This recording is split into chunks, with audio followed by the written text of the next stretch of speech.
appreciation obviously for the cycling, and see plenty of cyclists in the office on a fairly regular basis for some serious and some more just some overuse types of things. A little quick background on what I do. My specialty is actually, it's called primary care sports medicine. So despite the fact that I work at an orthopedic surgery group, I'm not an orthopedic surgeon. And so, in fact, I'm the only non-surgeon in the group. What I do is basically, to kind of be general, I basically take care of any kind of medical or injury type of thing related to an athlete, basically. So if you're an athlete, anything that's specific to an athlete, whether it be, most of the time it's injuries, so most of the time it's some sort of a traumatic injury or an overuse injury, but it also, my specialty also includes anything. I was actually talking to a young lady here just a minute ago about things, for instance, like concussions and things like heat illness, and there's exercise-induced asthma. All those types of things are kind of within the realm of things that I do. Things that are very unique to the athlete. So for cycling, there are some common threads with a lot of other sports and activities. There are some things that are unique, but a lot of things that, of course, that are shared with other sports. Of course, in Florida, we mentioned some heat illness is obviously a big part of it. Electrolyte imbalances and those types of things are real possibilities. Most cyclists are pretty attuned to hydration and keeping close tabs on those things for longer rides, but occasionally that does present itself, especially on an unusually hot or humid day. Now, of course, majority of the things then become orthopedic kind of based things. There's two real major classes of injuries. The obvious things are the traumatic injuries, so resulting from a fall or a crash, and there are a variety of traumatic injuries, and then there are a variety of overuse or chronic injuries too that is always very important as well. As far as traumatic injuries, some of the most common injuries for cyclists are head and neck, facial injuries. Obviously, a lot of abrasions and lacerations and contusions and bruises and things like that are obviously very common as well.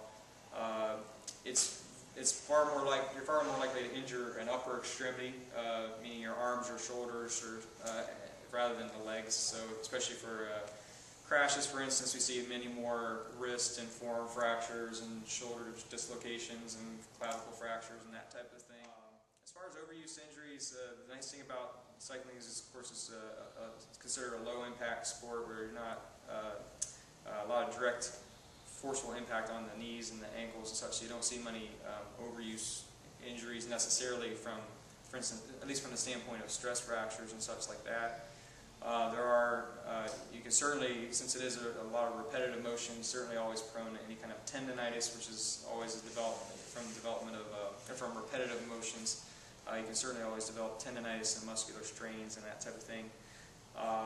Depending on, again, most serious cyclists have gotten their bike and seat fitted appropriately, and so at least for the serious cyclists, we don't see as many back strains and overuse injuries to the back, although for more of the novices, they can actually get some neck and low back strains to the low back based on poor posture and setup of their cycle, of the seat.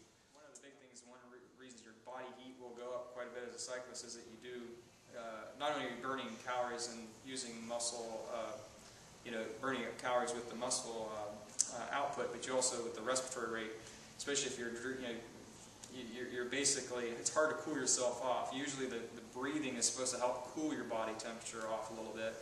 Obviously the body temperature is somewhere around 98 or so degrees is on the average. When you get a hot, humid day, the faster you breathe is not necessarily cooling you off, and sometimes it's actually even heating you up a little bit by breathing quickly. So this is what your body does respond. You usually don't lose a ton of electrolytes, even with a lot of exertion, a lot of sweating. And that's why it's not necessarily absolutely to have electrolyte drinks, but certainly there are some people that lose it more. I would say most of those situations are people that have some sort of a specific medical, either a specific kidney ailment, or on certain medications. Those are the people that really need to be most concerned about that type of thing. For most normal, healthy individuals, you don't necessarily need to supplement on electrolytes, and even as far as even before a race, for instance, or a long ride, there's not necessarily, for instance, you don't necessarily need to load up on other things like electrolytes or sports drinks necessarily beforehand. It is good to pre-hydrate if you're going to, be riding in the heat for a long. You got a big ride coming up. Hydration, not only the day of the race, but just making sure your hydration is good in the days leading up to it.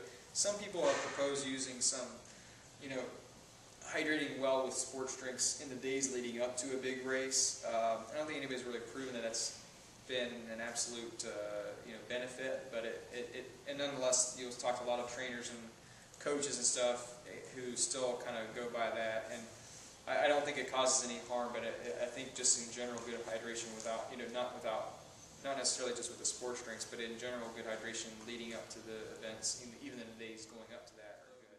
The more force it applies to the kneecap. So what happens is you can actually, I see this every day like 10 times, is people with what we call patellofemoral pain or runner's knee, and which is basically where the kneecap rubs into this little groove that's carved out for it. It rubs up and down through this bone. It gets irritation of the cartilage behind it. And it can cause the clicky, grindy, kind of poppy kind of pain that you feel. It can be very sore around the kneecap. It's a very common thing for all sports. For cyclists, it ends up being an issue. I don't know, you guys can correct me if I'm wrong, most of you guys probably have your seats up pretty high. And when we tend to see this, in fact I talk about this with my patients in general with this type of problem, because they always ask me about biking, and I say biking is fine, in fact it's good for it as long as you do have your seat up high. The reason being that what you're looking for is a kind of a small range of motion of the knee being flexed. The more if your seat is low, you're getting a high pedal kick. You actually are loading on the top of that arc. You're actually loading. You have quite a bit of flexion in your knee. That actually concentrates a pretty tremendous amount of force into your kneecap as you drive it back down. So it's depending on how much that you have going on, how much of a higher leg kick you have, you might be loading more weight onto that kneecap. But it's a super common problem. It's not unusual to have some soreness of the kneecaps. In of itself, it's not a harmful thing. Now, if you do get a lot of swelling in the knee, or if you notice that even as you're walking, things like that, the knee's giving out and things like that, you may need to get it checked to see if there's something else going on inside the knee. But far and away, the most common thing you're going to end up seeing is kneecap pain. And a little bit of soreness from that is to be expected. In the cycling world, if you do have a little bit of, if you lose a little reaction time, or if you lose some coordination, obviously that can be a detriment to you and make you more of a risk to wreck, especially if you're in a pack, where you're rubbing tires with the guy in front of you, and if you can't react to every little move, that's another accident waiting to happen, and then a second injury. Next thing you know, that could be a serious injury for the head. So the point is, if you do suspect something like a head injury, that would be the main thing I'd be most worried about to look for. But otherwise, like I said, in general, the other things will come out. The other musculoskeletal bone injuries and stuff, you're gonna know within a minute whether something else has happened, because by the time they're the adrenaline rush passes, then they'll say, "Oh wait, my shoulder hurts," like crazy, and that starts to come.